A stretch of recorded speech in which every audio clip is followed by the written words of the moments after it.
보내고 본인의 차량을 타고 집으로 가는 중이었습니다. 근데 무슨 이유인지 뒷차가 계속 라이트를 깜빡이고 쌍라이트를 켰다가 끄는 모션을 계속 취하더래요. 그래서 장혁은 비켜달라는 신호인가 싶어서 비켜주었지만 차량은 계속해서 라이트를 깜빡거리더랍니다. 또한 늦은 밤이라서 다니는 차도 없는데 왜 자꾸 그러나 싶어 참다가 결국 너무 화가 나서 차를 세웠습니다. 뒷차는 기다렸다는 듯이 차를 뒤에 세웠고 장혁은 그 뒷차의 차주에게 다가갔습니다. 아니, 왜 계속 라이트를 깜빡거려요? 지나가라고 비켜드렸잖아요. 차주는 얼굴이 하얗게 질려 있었습니다. 괜찮으세요? 그리고는 그 사람이 라이트를 깜빡인 이유를 말해주더랍니다. 길을 가는데 장혁씨의 차 유리에 어떤 여자가 목이 끼인 채로 달리고 있었고 라이트를 깜빡일 때마다 그 여자가 보였다고 합니다.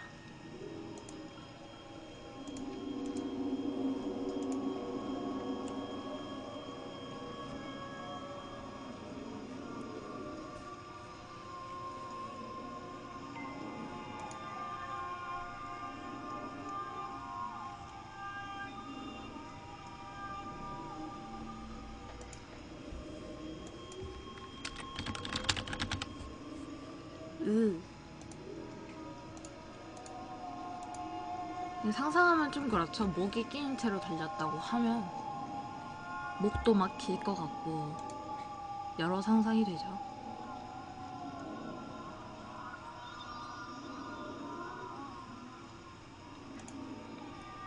가수 듀스의 이현도 씨가 겪은 일입니다. 듀스의 김성재 씨가 죽기 전날 꿈을 꾸었다고 해요.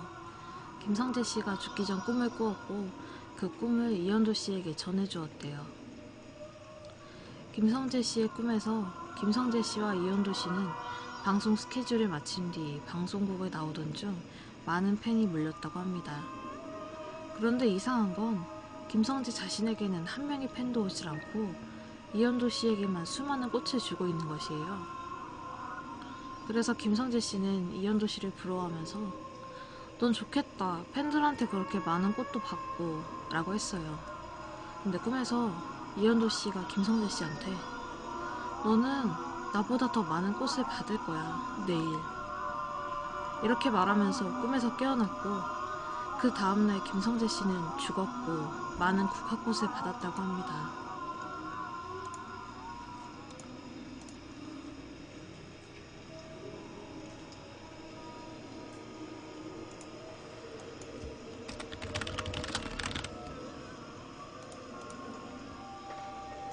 슬프네요, 이거는.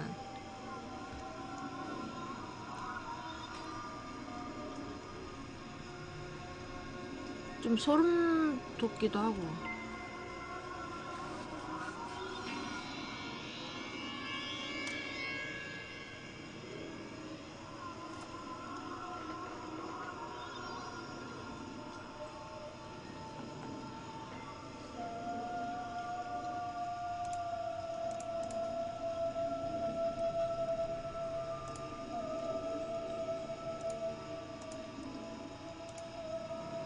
이 이야기는 개그맨 정영돈 씨의 이야기입니다. 정영돈 씨는 2006년 지방의 한 호텔에서 오싹한 경험을 했습니다. 행사를 마친 뒤에 동료들의 술자리 제의를 뿌리치고 호텔 11층의 숙소에 와서 잠을 청했지만 쉴 새 없이 복도에서 울려 퍼지는 발소리에 쉽게 잠이 들지 못했습니다. 하지만 문을 열면 아무도 없었고 잠을 청하려 하면 들리는 발걸음 소리. 그러다 조용해지더니 갑자기 옆방에서 물소리가 심하게 들려왔습니다. 결국 정영돈 씨는 잠에 설쳤고 다음날 아침 그가 체크아웃을 하며 직원한테 아니 도대체 방음이 왜 이렇게 안 되는지 시끄러워서 잠을 잘 수가 없었어요. 하지만 직원은 영문을 모르겠다는 표정을 지으면서 아니 어제 11층엔 정영돈 씨만 투숙했어요 라고 하더랍니다. 알고 보니 그 호텔은 과거 대형 화재 참사가 있었던 여관을 없애고 지은 건물이었고 정영돈 씨는 그 이후 지방 행사를 다닐 때 절대로 혼자 자지 않는다고 합니다.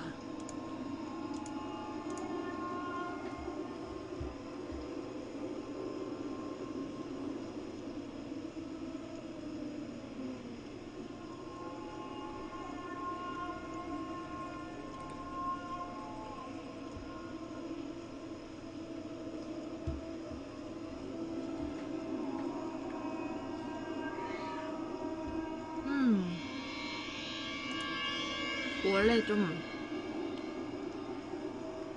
안 좋은 일이 있었던 곳은 심하면 건물을 아예 밀어버린대요.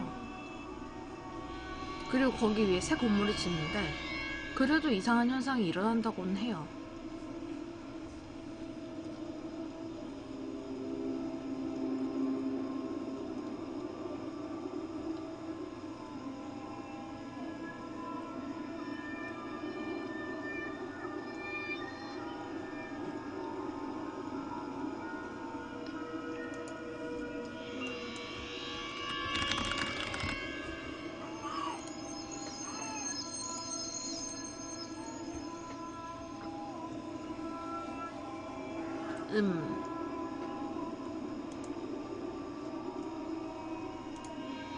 배우 겸 가수인 장나라 씨 이야기입니다.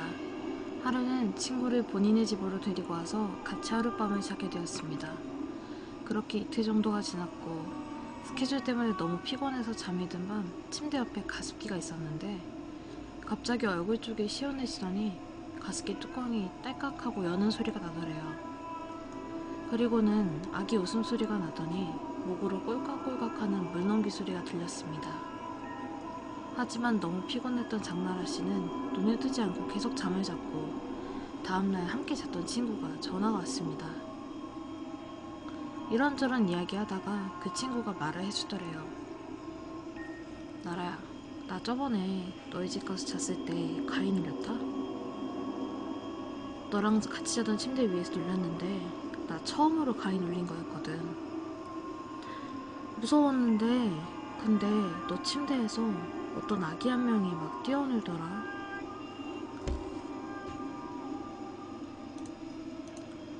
오, 그쵸. 그 지방령이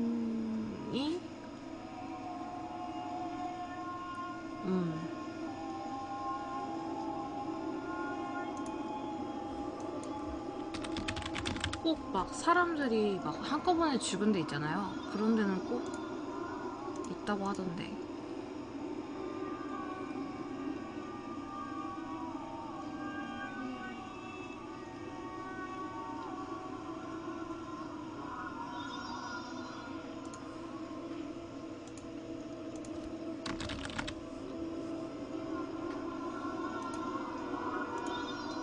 이거는 필리핀의 괴담이래요. 필리핀도 일본처럼 어서오세요. 필리핀도 일본처럼 여러 잡기가 많고 생각해보니까 뭐 필리핀에서 나온 공포게임도 제가 한번 해봤었는데 퀄리티가 되게 좋더라고요. 그게 필리핀이 아니라 인도네시아였나? 뭐 사진을 찍으면서 하는 게임인데 핸드폰으로 사진도 찍을 수 있고 귀신도 막 사진을 찍어서 없애는 그런 거거든요. 그거 했던 기억이 갑자기 생각이 나네. 아무튼 필리핀도 일본만큼 그런 잡기가 많은 나라로 유명하대요. 그러면은 시작을 하겠어. 필리핀도 일본처럼 여러 잡기가 많은 나라로 유명합니다. 심령현상이 흔하게 일어나기도 하고 심령현상이 일어나도 아무렇지 않게 행동하는 사람들이 대부분입니다. 아는 분이 의사로 필리핀에서의 소아과에서는 5년 정도 된 의사였고 당일 암으로 투병하던 7살 남자아이가 사망하여 우울함에 휩싸여 집으로 가고 계셨다고 해요. 근데 자기 집 주변으로 가면 갈수록 뭔가 싸늘한 느낌이 등 뒤에서 계속 느껴지는 게 영 찝찝하더랍니다. 자신이 한 발짝 걸으면 타닥타닥 하는 소리가 들리는 게 마치 누군가 뒤에서 따라온다는 것처럼 느껴졌어요. 그때까지만 해도 그냥 치안이다 싶어서 얼른 뛰어서 아파트 1층 복도를 향했습니다. 겁에 질린 상태였고 엘리베이터가 1층에서 있기를 기도하며 엘리베이터를 향했고 1층에서 문이 닫히고 있던 걸 본 지인은 숨이 탁 막혀오는 걸 느꼈습니다. 그래도 운 좋게 엘리베이터를 먼저 타고 있는 사람이 있었는지 다시 문이 열렸고 지인분은 엘리베이터 안으로 들어와 그제서야 뒤를 쫓던 것이 뭔지 확인할 수 있었습니다. 바로 오늘 사망 선고가 내려졌던 꼬마아이. 지인분은 너무 놀라서 엘리베이터 닫힘 버튼을 계속 눌렀고, 문이 닫히는 걸 확인하고 정신을 차리니까 문을 열어준 건 어린 여자아이라는 걸 깨달았습니다. 왜 그렇게 무서워해요? 방금 전에 날 쫓아오던 애는 사람이 아니거든. 아, 그렇구나. 지인은 뭔가 이상함을 느꼈대요. 귀신임을 말했는데도 너무 덤덤한 아이의 반응에. 그때 마침 여자아이가 자신의 손목을 보여주면서 선생님, 근데 왜 전 안 무서워하세요? 여자아이의 손목에는 분홍색 환자 실별띠를 보여주었고 지인분은 그 자리에서 기절하셨다고 합니다. 살아있는 환자에게는 신원 확인을 위한 흰색 식별띠를, 사망 선고 후에는 분홍색 띠를 준다고 합니다. 그 이후로 경비원에게 말을 하여 확인한 CCTV에는 지인만 엘리베이터에서 소리를 지르는 장면밖에 녹화가 안 돼 있었다고 해요.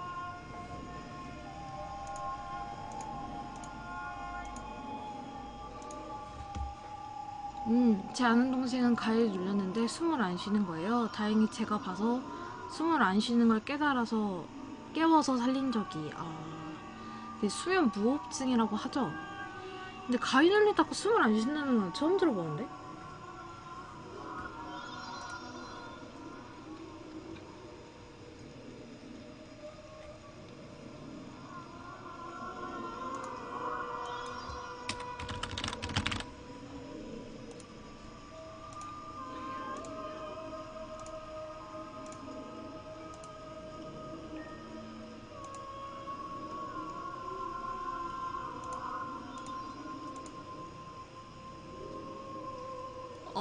신기하네요. 근데 당하는 입장이면 진짜 짜증나겠다. 무서울 것 같아.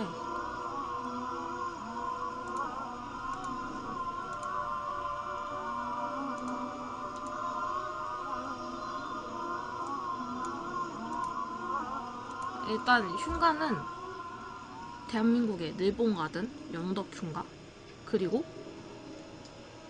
거기 곤지암 정신병원, 이렇게 세 개가 유명한데, 영덕흉가 같은 경우에는 제가 알기로는 그게 막 6.25 때 죽은 사람이었나?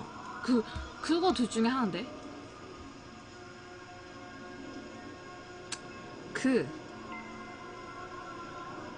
곤지암이나 영덕 둘 중에 하나가 6.25 때 죽은 사람들이 나온다는 흉가고, 곤지암은 영덕이구나. 곤지암은 정신병원 폐병원이라고 하잖아요. 맞아. 저는 그 곤지암 영화를 안 봐가지고 어쩔지 모르겠. 실제로 거기서 찍은 건지 세트를 이렇게 한 건지 모르겠는데, 영덕이에요? 그쵸. 곤지암은 정신병원인데 거기서 막 환자가 죽었다 어떤 소리가 많은데, 거긴 그냥 폐업을 한 거라고 하던데, 장사가 안 돼서. 괴담이나 그럴 거면 그렇게 뭐 있다 할 괴담이란 거 없다던데. 영덕흉가. 일단 우리나라에 귀신이 바글바글하다고 소문난 3대 흉가 중 하나인 영덕흉가를 소개할게요. 영덕흉가엔 아주 이상한 소문이 많습니다. 실제로 거기에서 귀신을 봤다는 사람도 넘쳐날 정도며 TV에서도 취재를 하는 곳이니까요. 스님과 잘 나가는 무당이라는 사람들도 그 집에 살았지만 몇 달도 안 돼서 치를 떨며 뛰쳐나오고, 사람들에게도 재미삼아 오는 짓 하지 말라며 신신당부를 할 정도로 유명한 집입니다. 저는 귀신 자체를 안 믿기 때문에 살면서 한 번도 그 존재를 느껴본 적도 없습니다. 그날은 한여름이었는데 정말 푹푹 찌는 날씨였고, 덥고 심심한데 흉가 구경 가보자는 친구의 이야기에 혹해서 차를 타고 영덕으로 향했습니다. 새벽 6시쯤 날이 다 밝아갈 쯤이어서 별로 안 무서울 거라 생각하며 갔습니다. 딱 흉가 밑에 도착을 했는데 날은 밝았지만 다 쓰러져가는 건물에서 뿜어져 나오는 아우라에 제 귀가 눌렸습니다. 한여름에 부는 선선한 바람이 팔에 닿으니 어찌나 오싹하던지. 여기까지 와서 차 안에 있겠다는 친구 2명을 한껏 놀려주고 저는 친구 2명과 오르막길로 올라갔습니다.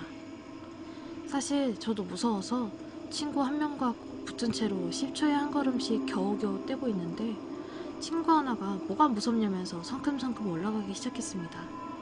그렇게 그 친구는 집 앞에 먼저 도착해서 10초 정도 멍하게 있더니 내려와서 니들도 봤냐? 하더라고요. 그 순간 저는 장난기가 발동해서 봤다며 같이 소리 지르고 연기를 했습니다. 근데도 온몸에 소름이 돋는 게 그 집 주위를 나무들이 둘러싸고 있는데 이상하게 그 집만 가면 바람이 쌩쌩 불고 나무가 바람에 흔들리며 슉슉 하는 소리가 나더라고요. 그때만 해도 당장 내려가고 싶었습니다. 이제 그만 내려가자며 내려갔는데 2층 창문을 보면 유리 창문이 깨져 있는데 그곳을 뚫어져라 쳐다보며 내려가고 있었습니다. 그 순간 제 눈을 의심한 게 나뭇잎에 가려진 창문 사이로 사람 얼굴 같은 게 보였어요. 얼른 친구들과 함께 내려왔고 그 뒤로 차에 타자마자 울면서 이상한 걸 봤다고 부들부들 떨면서 이야기하는데 친구가 자기는 못 봤다며 혼자 가서 사진을 찍어온다며 당당하게 걸어나갔고 찍어온 사진에는 사람 형체가 없었습니다. 잘못 봤구나 하며 다시 집으로 가는데 잠깐 잠이 들었습니다. 친구가 저를 급하게 깨웠고 뭔 일인가 싶어서 눈을 뜨니까 사실 안 믿었었는데 2층 창문을 확대해서 보니까 형체가 있다면서 눈물을 흘리며 이야기하더라고요. 제가 묘사한 형체와 사진 속에 있는 형체가 똑같다 하더라고요. 피부는 핏기가 없어서 하얗고 머리털은 하나도 없는 대머리에 눈은 깊고 음침하고 귀는 엄청 크다는 거. 실제로 너무 무서워서 사진은 보지 않았고 그렇게 우리는 별 생각을 다 하며 가고 있는데 아는 오빠 중에 신기 비슷한 게 있는 오빠랑 통화를 하기로 했습니다. 그렇게 통화 중인데 뭔가 쾅 하더니 그대로 정신이 잃었습니다. 사고가 났고 그렇게 우리는 병원에서 눈을 떴고 사진을 찍은 친구는 크게 다쳐서 실명을 하게 되었고 다른 친구들은 작은 부상이었습니다.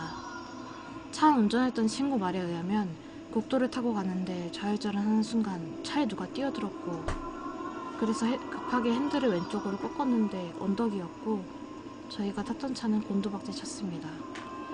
나중에 들었는데 누가 작정하고 뛰어들면 신고라도 해야 되는데 신고자는 그 언덕 바로 밑에서 사는 여자였고 뛰어든 사람도 못 찾았더라고 하더라고요. 그 이후로는 절대 폐가 근처에 가지 않습니다. 이 녹화본 버려야겠다.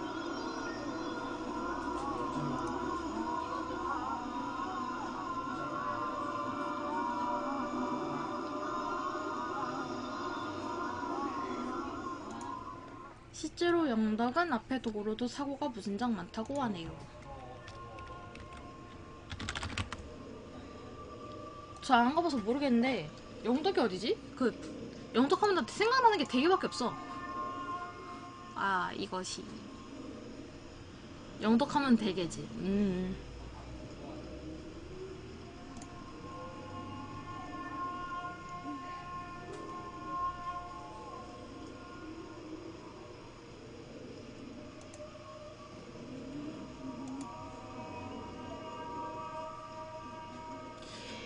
근데 그 곤지암정신병원은 사유지라서 들어가면 안 된대요. 들어가면 앞에서 잡는다는데?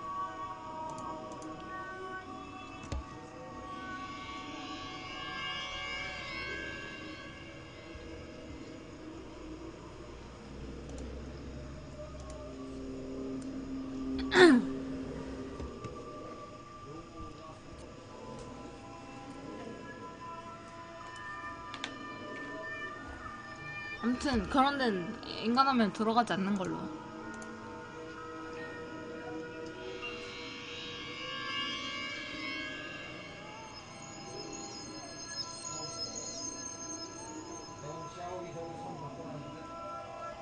네, 경비원도 있다고 하더라고요. 그 어느 BJ분이 거기 가서 무슨 떡볶이 먹기 미션인가? 그거를 하러 갔는데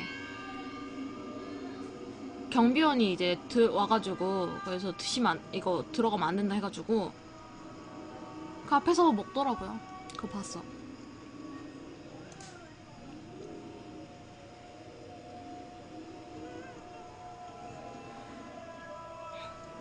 호호. 아무튼 마네킹. 나는 마네킹이 싫어. 그냥 마네킹보다는 그거 있잖아요. 머리만 있고 머리카락이 옆에 달려있는 그게 싫어. 그거는 볼 때마다 좀 그래. 그거에 대한 얘기가 너무 많고, 그 미용할 때 쓰는 그거 있잖아요. 연습할 때 쓰는 머리카락 있고 마네킹인 거. 그게 좀 그래. 눈에 맞출 때마다 좀 그렇단 말이야. 아니 가끔 길에 가다 보면은 미용용품 판매하는 데 보면 그게 막 이렇게 쫙 있어요. 눈 마주치면 다 쳐다보는 것 같아. 기분이 좀 그렇다? 좀 그래. 어릴 때 무심코 지나가다가 생긴 일, 바로 그 기억입니다. 나중에 되어서 당시의 인상과는 또 다른 의미를 깨달았죠. 초등학생 때 통학하는 곳 한쪽이 논인 시골길이었습니다. 인간은 논 저편에 있다는 게 보일 뿐이었죠. 마네킹 공장은 이미 폐공장이어서 사람이 일하는 모습을 본 기억이 없었습니다. 봉쇄된 부지 구석에는 조각조각 나서 마네킹의 잔해가 쌓여있었고, 아씨 안되겠다. 마네킹의 잔해가 쌓여있었고 라니, 이건 아니지. 너무 슬프다. 다시 하자. 아, 왜 이래. 난 진짜 왜 이래 오늘. 저 졸린가봐. 미안해요.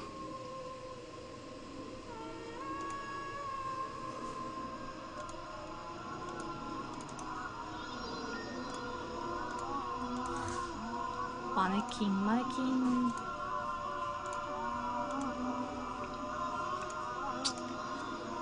어릴 때 무심코 지나가다가 생긴 일, 바로 그 기억입니다. 나중에 되어서 당시의 인상과는 또 다른 의미를 깨달았죠. 초등학생 때 통학하는 곳 한쪽이 논인 시골길이었습니다. 인간은 논 저편에 있다는 게 보일 뿐이었죠. 마네킹 공장은 이미 폐공장이어서 사람이 일하는 모습을 본 기억이 없었습니다. 봉쇄된 부지 구석에는 조각조각 난 마네킹의 잔해가 쌓여 있었고, 그게 철망너머로 보였습니다. 하지만 그 주위는 악취도 많이 났고, 그 모습은 진풍경이기도 해서 무섭기도 했습니다. 공장의 부지는 폭이 넓은 도랑에 둘러싸여 있었어요. 탁하고 지척해진 물, 아무렇게나 버려진 대량의 쓰레기들이 가득했습니다. 어느 날 지름길로 새서 평소에는 안 다니는 공장 뒤쪽으로 돌아봤어요. 끔찍한 도랑골은 도로 쪽을 훨씬 육돌고 있더라고요. 거기서 쓰레기와 섞여 몸의 반을 내민 여성 마네킹을 발견했습니다.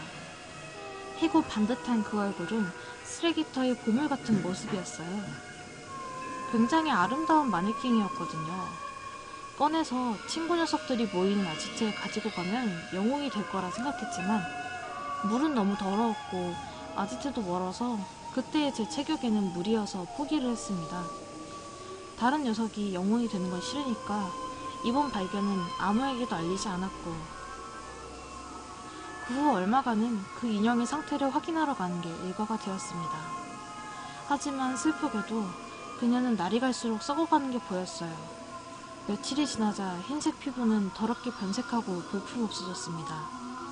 이윽고 풍성한 두 발은 빠져서 대머리가 되었죠. 윤기를 잃은 피부는 검게 구멍이 숭숭 났고 쥐가 갉아먹은 듯한 자국까지 보이더라고요. 바로 저는 흥미를 잃었고, 마지막에 지나가다가 봤을 땐 수면을 뒤덮은 쓰레기에 묻혀 선명도가 전혀 없는 오수의 몸이 대부분이 가라앉고 말았습니다. 그건 이젠 그저 쓰레기에 불과했고, 꽤 지난 어느 날 보러 갔지만 그녀는 보이지 않았어요. 이윽고 고3 여름방학 충동적으로 그곳에 자전거를 타고 갔는데, 논은 메어져서 주택이 줄지어져 있고 공장이었던 곳은 주차장으로 바뀌어 있었습니다. 그 마네킹을 생각하면서 잠시 추억에 잠겼는데 문득 깨달았습니다. 플라스틱이 그런 식으로 썩나? 그건 사람이 부패해가는 과정이었던 것 같은데.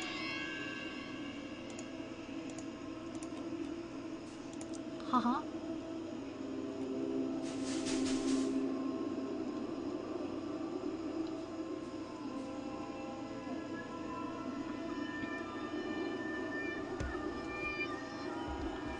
근데 진짜로 사람이었을까요?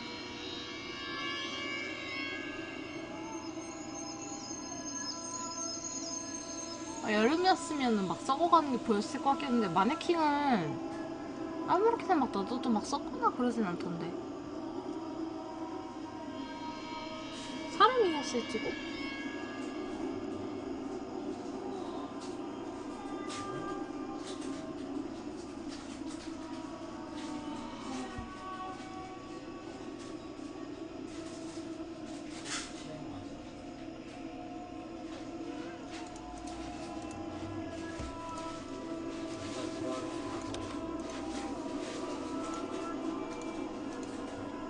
일단 다음 얘기는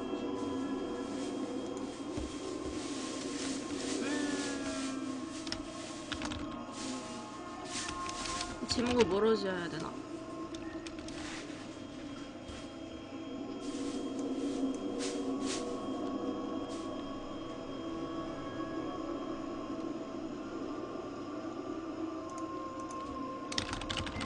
대충 진짜 꿈속의 버스. 예전에 어떤 사건도 마네킹 안에 사람을 넣고 만든 사건을 들어본 적이 있는 것 같아요. 저도 들어본 것 같아요. 막 뭐라 해야 될까? 그 사람을 진짜 죽여서 넣은 건 아니고 그냥 시체를 보존할 목적으로 만들었다는 소리는 들어본 적이 있는 것 같긴 한데.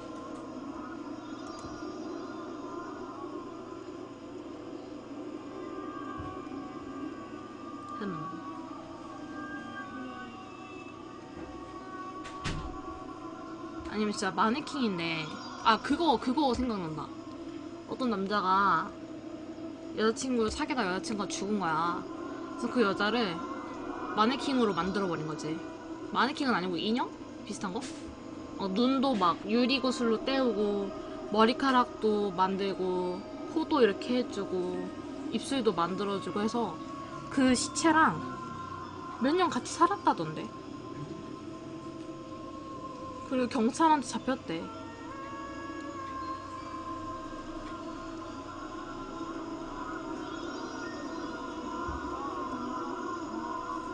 그게 되게 옛날에 있었던 일이라 그 마네킹 사진을 마네킹이래. 그걸로 인형을 만든 사진을 봤는데 진짜 뭔가 좀 기괴했어. 내가 찾아야 되나? 찾아봐야지.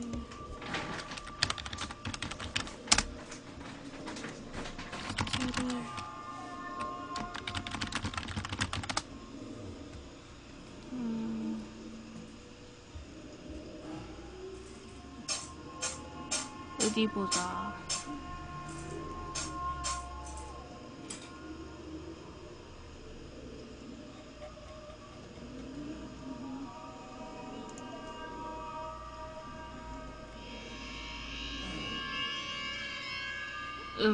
딱히 뭐 나오진 않는 것 같은데? 옛날 얘기라 그런가? 다른 게 나오네요.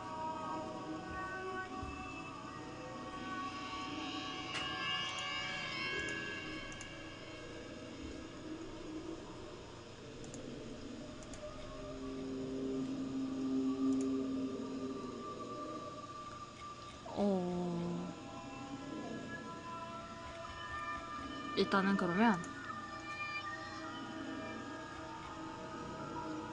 꿈속의 버스. 꿈속에서는 참 버스도 타고 지하철도 타는 거 많이 좀 그런 거 같아. 안 좋은 의미가 있다는 얘기도 있어요. 특히 막 검은색이라던가.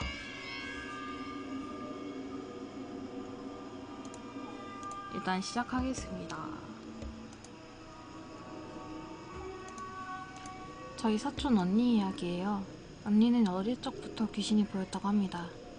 흔히 말하는 무당처럼 귀신이 여러 보이는 게 아니라 딱 한 명의 귀신만 보이더래요.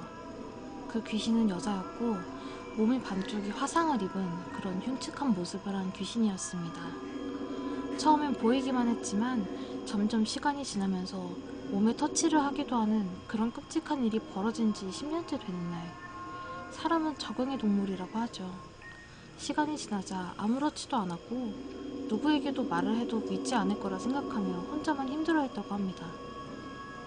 그러던 어느 날 밤에 꿈속에서 버스를 타게 되었습니다.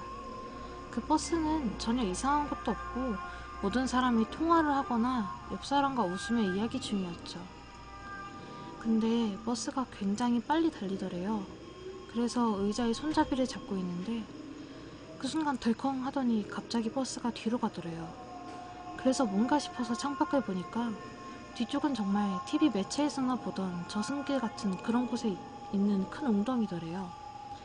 그리고 너무 놀라서 주위를 둘러보니까 사촌 언니를 제외한 모든 사람들은 아까와는 상반된 분위기로 말 한마디는커녕 표정에 변화도 없이 가만히 있더랍니다. 그렇게 언니는 이 버스를 탈출해야겠다는 생각밖에 나지 않았고 버스 운전기사 쪽을 보니 항상 보던 그 여자. 그 여자는 씩 웃으면서 운전석 쪽에 앉아있었고 언니는 꿈속에서 어차피 꿈일 거라 생각하며 뛰어내리려고 생각을 했는데 운전석에 있던 그 여자는 서서히 일어나더니 저를 향해 와서 쪽지 하나를 전해주더라고요. 이게 꿈이라서 안 다칠 것 같아? 정말? 전 꿈에서 깨어났고 그 이후 그 여잔 보이지 않았습니다.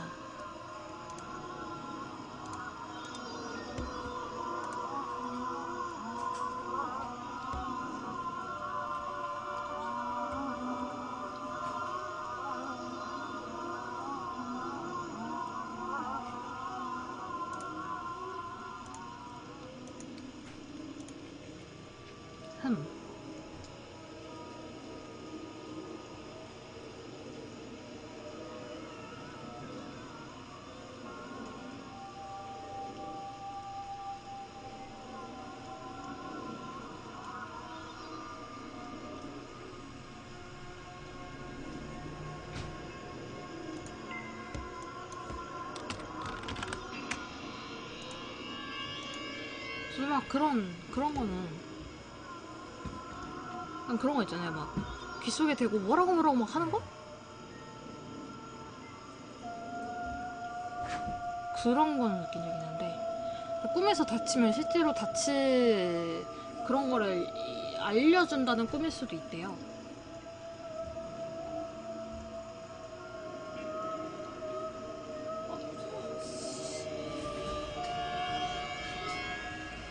나를 차단을 하는 거. 어차피 저래도 들릴 건 다 들리는데.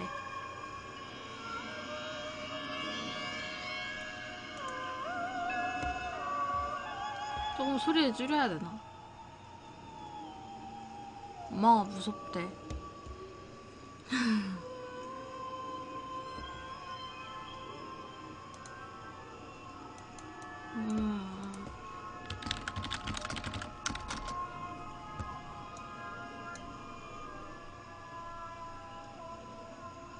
아, 정말요?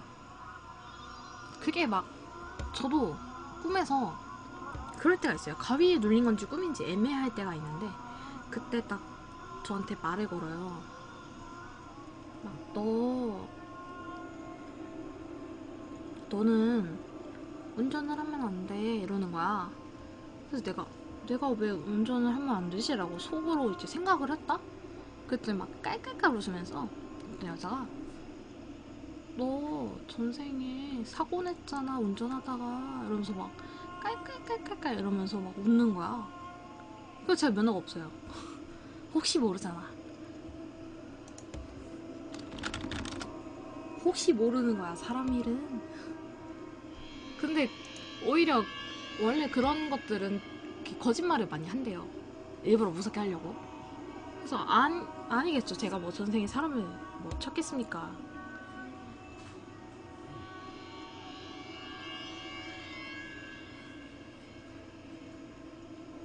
친구가 꿈에서 절벽으로 떨어져서 서규석의 몸이 꿰뚫었는데 뚫은 몸이 멍이 들고 그랬다고 하네요. 그거 생각난다. 그 짱구 에피소드 보면은 철수가 꿈에서 선생님들이 막 선생님 말고 그 유치원 친구들이 막 석상이 되고 그런 꿈을 꾸거든요. 근데 알고 보니까 나중에 꿈에서 깨니까 머리는 이렇게 까치집이 되어 있고 손에는 그 돌조각이 들려 있었고 꿈이 막 무한 루프 된다라는 그런 게 있었어. 에피소드가. 갑자기 그게 생각나네. 짱구가 생각났어.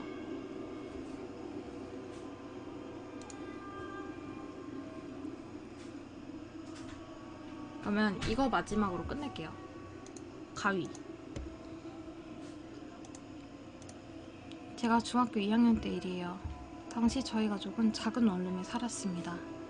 더운 여름날 저는 평소처럼 선풍기를 틀어놓고 잠을 청했고 추위를 잘 타시는 엄마는 얇은 이불을 덮고 주무셨습니다. 그러다 새벽쯤 잠깐 꿈에서 깼는데 눈만 떠지고 몸은 꼼짝하지 않았습니다. 가위에 눌린 거죠. 가위에 한 번도 눌려본 적은 없었지만 주위에서 들은 얘기가 있어서 눈을 뜨면 귀신이 보이니까 눈을 감고 손가락만 계속 움직이라는 말을 들었었거든요. 그래서 눈을 감은 뒤 손가락에 힘을 주기 위해서 애를 썼습니다. 그때 방에서 쿵쿵 하고 누군가가 뛰어다니는 듯한 발소리가 들렸어요. 소리를 자세히 들어보니까 누군가 누워있는 저와 엄마 주변을 빙글빙글 돌면서 계속 뛰었습니다. 처음에는 동생인가 했어요. 근데 아까 말씀드린 것처럼 저희 집이 작은 원룸이다 보니까 자는 공간을 제외하고는 가구들 때문에 뛰어다닐 공간이 없었거든요. 그 생각이 머리를 스치니까 식은땀이 나면서 그 상황까지 무서워지기 시작했습니다. 그래서 눈을 꽉 감고 가위를 풀기 위해서 필사적으로 손가락을 움직였어요. 그런데 손가락이 움직였는데도 불구하고 가위가 풀리지 않는 거예요.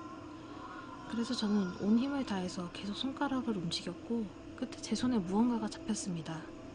아마도 옆에서 자고 있던 엄마의 팔인 것 같았어요.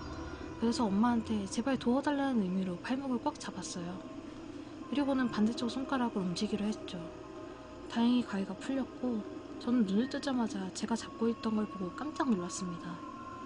제가 힘을 줘서 꽉 잡았던 건 손목이 아니라 엄마의 목이었거든요.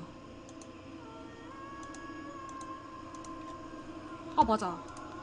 근데 그 파프리카라고 라디오 AJ를 모집을 한대요. 제가 그것도 해보려고 아프리카 TV에서 새로 만드는 어플 같은 건데 그것도 하려고 녹음을 해야 돼요. 그거는 이게 방송을 하는 형식이 아니고 녹음해서 올리면 시청자랑 소통할 수 있는. 그래서 한번 딴 걸 녹음을 해볼게요. 뭘 할까나.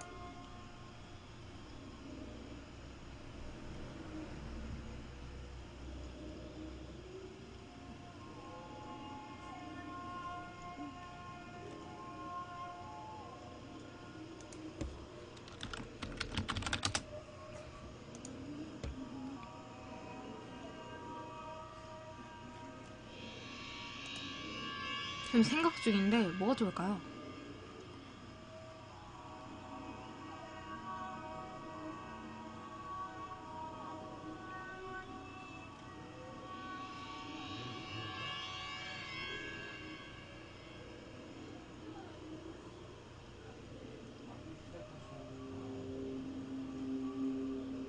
아 이거 해야겠다. 빨간색 소복을 입은 귀신.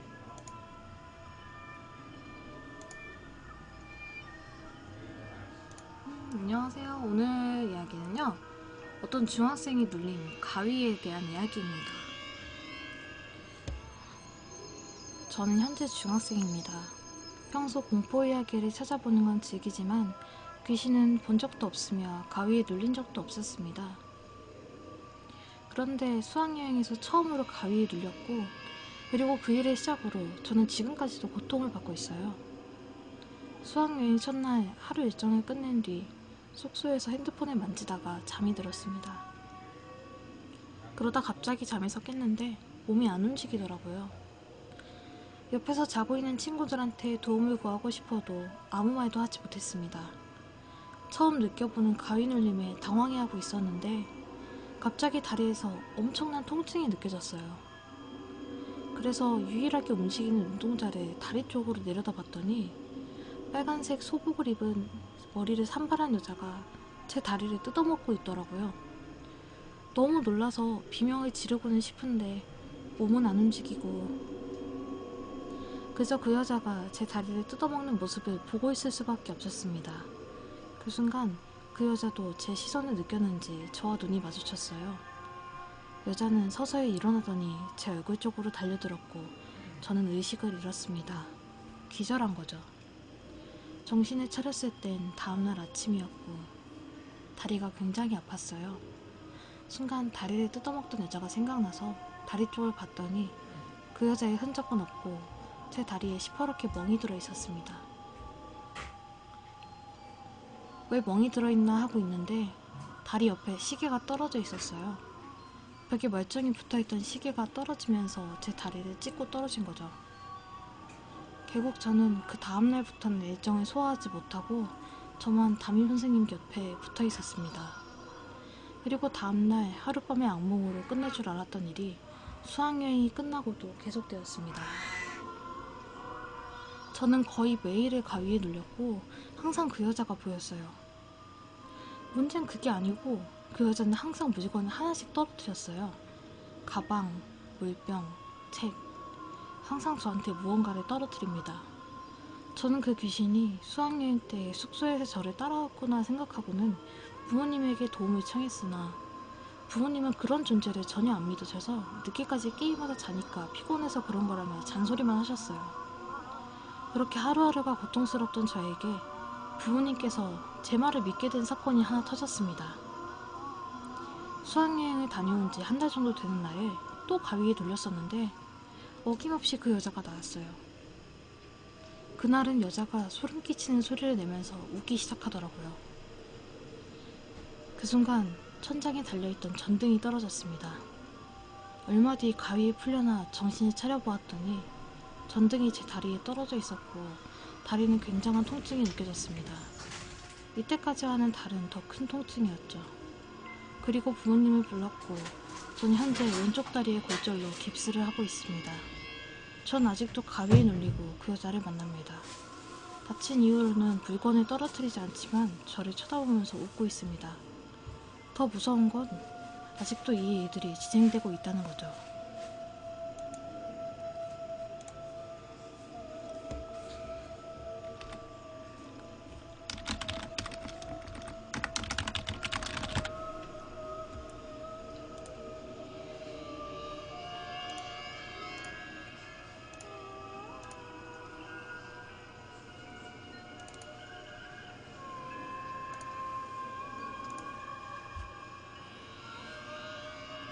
원래는 그게 맞아요.